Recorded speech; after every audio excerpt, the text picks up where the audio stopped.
매일 이 노트북을 가지고 왔다 갔다 했는데 진짜 거짓말이 아니라 어깨 빠질 뻔했어요. 진짜 이 무게는 너무 짜증나요, 진짜로. 이게 공식 무게는 1.83kg라고 하는데 사실 체감상 거의 2kg거든요. 안녕하세요. 오케이.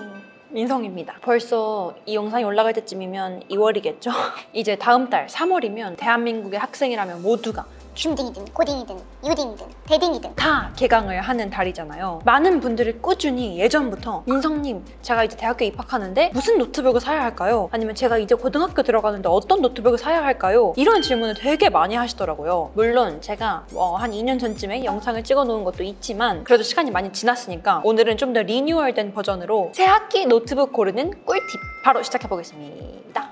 우선 아무래도 노트북 가격 비교하는 사이트는 다들 아시는 다나와 사이트가 저는 가장 좋은 것 같아요. 가장 유명하기도 하고 옵션별로 노트북을 세부적으로 고를 수 있기 때문인데요. 그래서 오늘은 이 다나와에 있는 상세 검색란 기준으로 뭐가 뭔지 하나씩 한번 뜯어볼까요? 자, 다나와에 들어가시면 우선 첫 번째 제조사가 있는데요.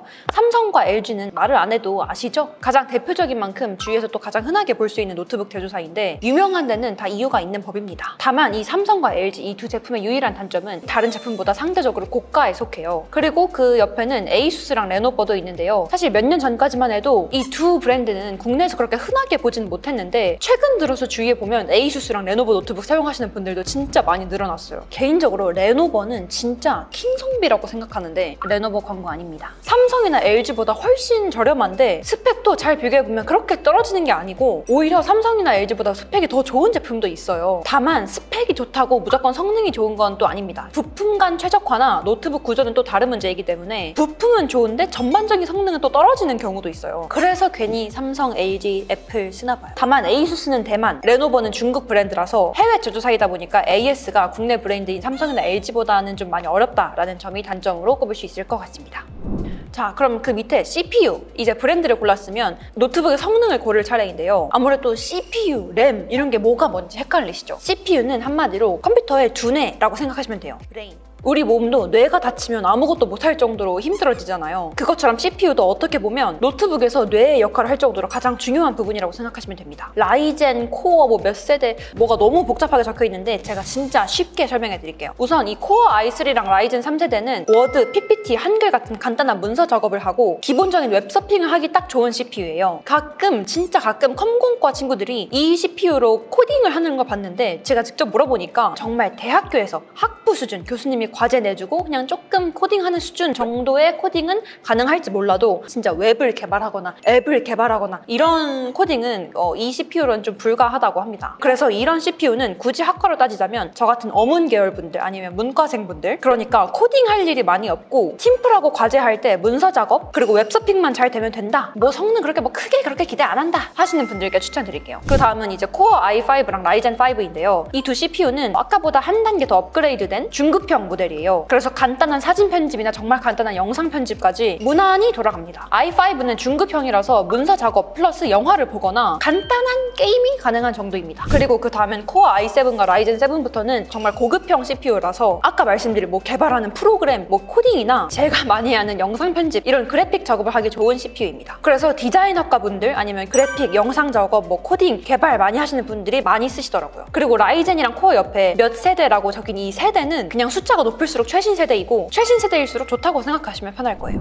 그 밑에는 또 이제 화면 크기대가 있는데요. 사실 화면 크기는 사용 용도와 목적에 따라서 정말 달라서 제가 어떤 노트북 화면 크기를 사세요, 몇 인치를 사세요 이렇게 딱 집어서 말씀드릴 수는 없겠지만 저는 개인적으로 15인치 노트북이 여러모로 가장 무난한 것 같아요. 창 두 개를 띄웠을 때도 이렇게 딱 적당하고 창 하나를 띄워도 되게 시원시원하게 볼 수 있거든요. 개인적으로 저는 13인치 노트북 썼을 때 많이 답답하다라고 느꼈습니다. 그래서 코딩하거나 영상 편집처럼 좀 긴 화면을 한 번에 봐야 된다거나 창 두 개나 여러 개를 띄울 일이 많으신 분들이라면 최소 15인치 정도는 추천드릴게요. 다만 이 화면 크기는 대학생분들이라면 많이 들고 다녀야 되는데 노트북이 너무 크면 휴대성이 좀 떨어질 수도 있어요. 사실 오늘 저도 이 노트북을 가방에 담고 왔는데 진짜 가방에 안 들어가가지고 막 가방이 터질라 하더라고요. 그래서 이 노트북 화면 크기는 정말 말 그대로 취향 차이 그리고 또 어떻게 사용하는지에 따라 다르기 때문에 주위 친구나 가족들 거 많이 보고 참고하면 좋을 것 같아요.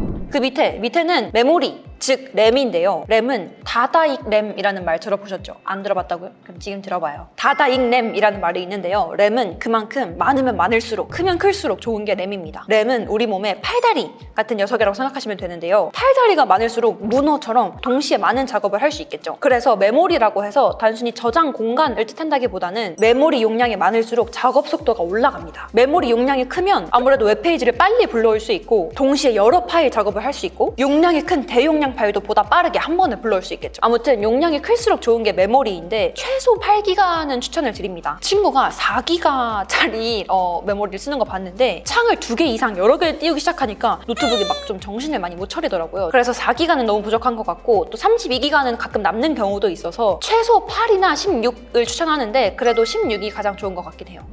그 밑에는 저장 용량을 이제 고르시면 되는데 저장 공간도 사실 사용자의 사용 용도와 목적, 패턴에 따라서 정말 천차만별이에요. 다만 요즘 비대면 수업이니까 줌으로 강의를 많이 하잖아요. 그래서 매번 교수님이 저 지루한 강의를 매번 녹화를 해야 한다. 아니면 저처럼 좀 영상 작업을 하는 사람들은 영상을 아무래도 노트북에 보관하는 일이 많으니까 대용량 파일을 저장할 일이 있으신 분들은 최소 256기가는 추천을 드립니다. 이 256기가도 영상 작업을 하다 보면 진짜 금방 차요. 그래도 SSD랑 HDD 듀얼 하드를 장착했을 때는 256기가도 뭐 충분히 쓸 수는 있겠지만 여유 공간이 적으면 확실히 노트북이 많이 느려지더라고요. 그래서 단일 저장 공간으로는 전 그래도 최소 256기가, 그래도 조금 여유가 된다 하면 512기가를 추천을 드립니다. 그 밑에는 운영체제, 이제 운영체제를 고르시면 되는데요. 대학생분들이라면 한번 잘 찾아보세요. 학교에서 윈도우가 지원이 되는 경우도 있거든요. 저희 학교도 윈도우가 지원이 된다는 거예요. 제가 그거를 졸업 다 돼갈 때 알았어요. 생각보다 많은 대학에서 윈도우를 교육용으로 무료로 지급을 합니다. 그래서 이렇게 대학교에서 윈도우를 무료로 지원받을 수 있다면 운영체제 미포함을 선택하시면 되겠죠. 윈도우가 포함되어 있지 않은 이 프리도스 노트북을 구매하면 다른 제품보다 한 10만 원 정도 저렴하게 사실 수 있어요. 그 다음은 무게, 마지막으로 무게인데요. 무게는 제가 정말 할 말이 많은데 제가 3년 동안 이 맥북 프로 2018년형 15인치 노트북을 거의 매일 들고 다녔어요. 제가 졸업하고 나서 코로나가 터져가지고 거의 3년, 4년을 매일 이 노트북을 가지고 왔다 갔다 했는데 진짜 거짓말이 아니라 어깨 빠질 뻔했어요. 진짜 이 무게는 너무 짜증나요, 진짜로. 이게 공식 무게는 1.83kg라고 하는데 사실 체감상 거의 2kg거든요. 그리고 노트북만 들고 다니는 게 아니잖아요. 뭐 화장품도 넣고 간식거리도 넣고 책 같은 것도 넣고 뭐 많이 넣어야 되잖아요. 저희 학교가 있는 신촌까지 왕복 2시간 거리였는데 매일 그 노트북을 가지고 왔다 갔다 하니까 진짜 어깨가 빠질 것 같고 막 거북목이 올 것 같고 라운드 숄더가 올 것 같고 노트북이 너무 무거워서 이동하기가 싫더라고요. 그래서 제가 학교를 안 갔어요. 근데 요즘은 비대면 수업이 많아지면서 얘기가 많이 달라졌을 것 같아요. 그래도 혹시 노트북을 들고 왔다 갔다 하실 일이 있으신 분들, 이동을 많이 하시는 분들은 휴대성이 생각보다 되게 중요한 포인트거든요. 그래서 이 제품처럼 1.5kg가 넘어가는 제품은 기본적으로 많이 무겁다라고 생각하시면 됩니다.